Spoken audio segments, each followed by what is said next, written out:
बालक मृणालिनी जो तोड़ी डाले सब काल, कठिन कराल त्यों का काल दिह दुख को, विपत्ति हरत हठी पद्मनि के पात सम, पंख ज्यों पाताल पेली पठ वे कलुष को। नमस्कार, हिंदी निधि में आप सभी का स्वागत है। प्रस्तुत पद रीतिकाल के प्रसिद्ध कवि केशवदास द्वारा रचित रामचंद्रिका की गणेश वंदना से लिया गया है, जिसमें केशवदास रामचंद्रिका के कुशलतापूर्वक लेखन हेतु भगवान गणेश से वंदना कर रहे हैं। भगवान गणेश की स्तुति करते हुए केशवदास कहते हैं,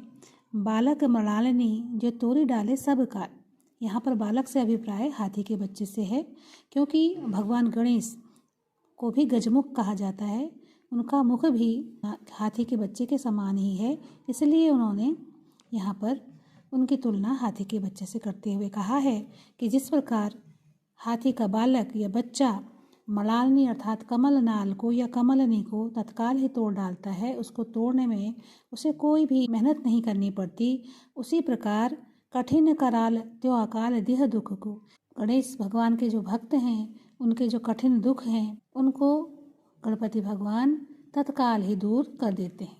बिना समय लगाए तत्काल ही दूर कर देते हैं। विपत्ति हरत हठी पद्मनि के पात सम, और वे अपने भक्तों की विपत्ति को उस प्रकार से ही दूर कर देते हैं जैसे पद्मनि के हठी अर्थात कठोर, पात अर्थात पत्ते, जिस प्रकार पद्मनि के कठोर पत्ते को हाथी का जो बच्चा है वो तत्काल ही तोड़ डालता है, उसी प्रकार गणेश भगवान भी अपने भक्तों के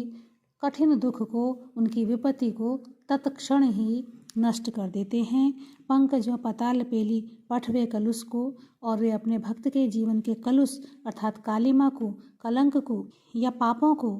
उसी प्रकार से दूर कर देते हैं जैसा हाथी का बालक अपने पैरों से पंख अर्थात कीचड़ को रौंद डालता है। दूरी के कलंक अंक भव शीस ससीसम।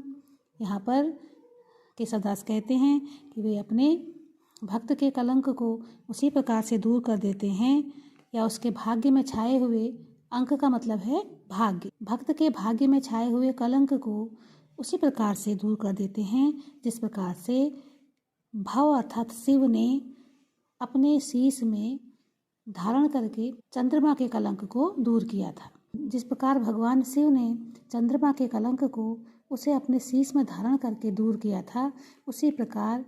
भगवान गणपति भी अपने भक्त के जीवन में या उसके भाग्य में छाए हुए कलंक को या विपत्ति के बादलों को तत्काल ही दूर कर देते हैं। राखत है केशवदास दास वपुस को, और इस प्रकार केशवदास कहते हैं कि गणेश भगवान अपने दास अर्थात भक्त के वपुस अर्थात शरीर की रक्षा करते हैं।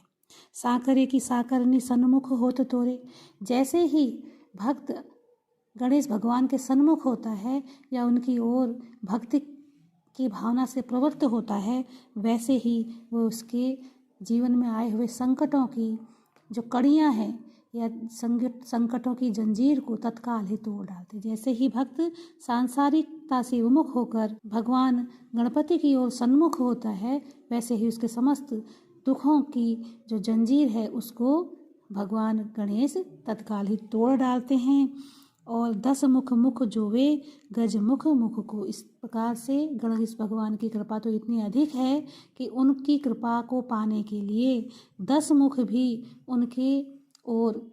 कृपा दृष्टि की आकांक्षा से उन्हें देखते रहते हैं या उनकी कृपा दृष्टि की आकांक्षा करते हैं। यहाँ पर 10 मुख से अभिप्राय ब्रह्मा, विष्णु और महेश से है। ब्रह्मा के 4 मुख, विष्णु का 1 मुख और शंकर के 5 मुख, इन तीनों के मिलाकर के 10 मुख होते हैं, इसलिए इन्हें 10 मुख कहा है उन्होंने। वो कहते हैं 10 मुख मुख जो वे गज मुख मुख को, गजमुख अर्थात गणपति भगवान के मुख को निहारते रहते हैं, उनकी ओर कृपा दृष्टि की आकांक्षा से देखते रहते हैं। कहने का तात्पर्य यह है कि ब्रह्मा विष्णु महेश से भी ज़्यादा गणेश भगवान की कृपा का महत्व है। तो इस प्रकार इस छंद में काल कठिन कराल में अनुप्रास अलंकार है, गणेश जी की वंदना की गई है और सभी देवताओं में गणपति जी की उच्चता और श्रेष्ठता को बताया गया है।